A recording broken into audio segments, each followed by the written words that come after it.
എല്ലാവർക്കും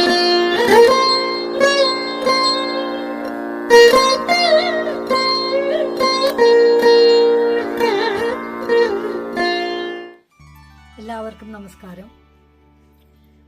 പ്രേമമുദിത മനസ്സേ കഹോ രാമ രാമ രാം രാമ രാമ രാം രാമ രാമ രാം ശ്രീരാമ രാമ രാം ശ്രീരാമ രാമ രാം. അച്ഛമ്മ എന്താണ് കർക്കിടക മാസം അല്ലെങ്കിൽ രാമായണ മാസം? കർക്കിടക മാസം എന്ന് പറഞ്ഞാൽ കുറേ പ്രാധാന്യമുണ്ട് കർക്കിടക മാസത്തിന്. കർക്കിടക മാസം 1-ാം തീയതിയാണ് സൂര്യൻ ഉത്തരായനം കഴിഞ്ഞ് ദക്ഷിണായനത്തിലേക്ക് തുടങ്ങുന്ന ദിവസം.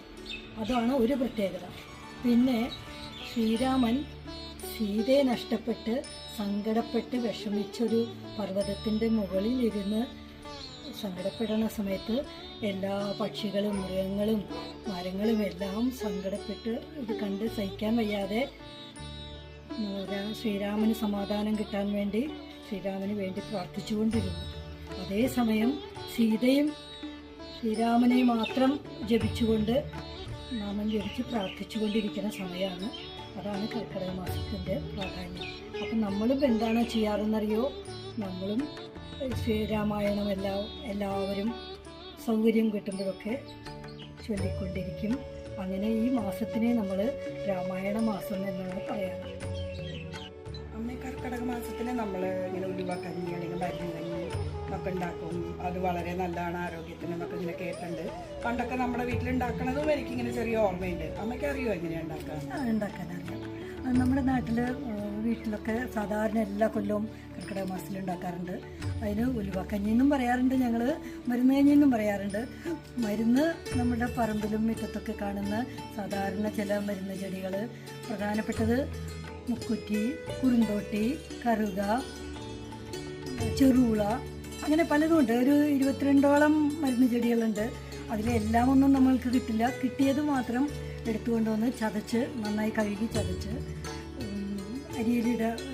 അരി തിളപ്പിക്കാൻ വയ്ക്കുമ്പോൾ ഇടുകയാണ് ചെയ്യുക. അപ്പോൾ അരിയുടെ കൂടെ 1 ഗ്ലാസ് നവരനെല്ലിൻ്റെ അരി എടുക്കണം. 1/2 ഗ്ലാസ് ഉലുവ എടുക്കും. ഉലുവ തലേ ദിവസം വെള്ളത്തിലിട്ടാൽ നല്ലതാണ്, അതായത് അരിയോടൊപ്പം വേവാൻ വേണ്ടിയാണ്. പിന്നെ 1/2 ഗ്ലാസ് ചെറുപയറും 1/2 ഗ്ലാസ് മുതിരയും ഇട്ടാൽ നല്ലതാണ്. അപ്പോൾ ഇതെല്ലാം കൂടി വേവിച്ച് ശർക്കര ഉരുക്കിയത് ചേർത്ത് ഒരു തേങ്ങാപ്പാലും ചേർത്ത് അങ്ങനെയാണ് നമ്മൾ സാധാരണ ഉണ്ടാക്കാറ്. അപ്പോൾ ഈ മരുന്ന് ചതച്ച് കിഴികെട്ടിയിടുന്നത് വെന്ത് കഴിഞ്ഞാൽ അതെടുത്ത് മാറ്റും. അങ്ങനെയാണ് കുട്ടികൾക്ക് ഇഷ്ടപ്പെടാൻ വേണ്ടിയാണ് ശർക്കരയും തേങ്ങാപ്പാലൊക്കെ നമ്മൾ കൂടുതൽ ചേർക്കുന്നത്. അതല്ലെങ്കിലും ഉണ്ടാക്കാൻ പറ്റും. തേങ്ങ ചിരവിയിട്ടിട്ട് ഉപ്പ് ചേർത്തിട്ടും കഴിക്കാൻ പറ്റും. അങ്ങനെ എല്ലാവരും രാവിലെ ബ്രേക്ക്ഫാസ്റ്റിന് പകരം ഉലുവ കഞ്ഞിയാണ് കഴിക്കാറ്. അത് ഞങ്ങളൊക്കെ ധാരാളം കഴിച്ചിട്ടുണ്ട്. അത് ശരീരത്തിന് പ്രതിരോധ ശക്തിക്കും മേലുവേദനകൾക്കും അതൊക്കെ മാറാനൊക്കെ വളരെ നല്ലതാണ്. പിന്നെ കർക്കിടക മാസത്തിൽ ഭയങ്കര മഴക്കാലമാണല്ലോ. എല്ലാവർക്കും പല പല അസുഖങ്ങൾ വരാൻ സാധ്യതയുണ്ട്. മേലുവേദന, കാലുവേദന അതൊക്കെ ഉണ്ടാവാൻ സാധ്യതയുണ്ട്. അപ്പോൾ അതിന് വരാതിരിക്കാൻ വേണ്ടിയുള്ളതാണ് ഈ മരുന്ന് കഞ്ഞി. അങ്ങനെ കർക്കിടക മാസത്തിൽ എല്ലാവർക്കും ആരോഗ്യവും മനസ്സമാധാനവും ഉണ്ടാകട്ടെ എന്ന് പ്രാർത്ഥിക്കുന്നു.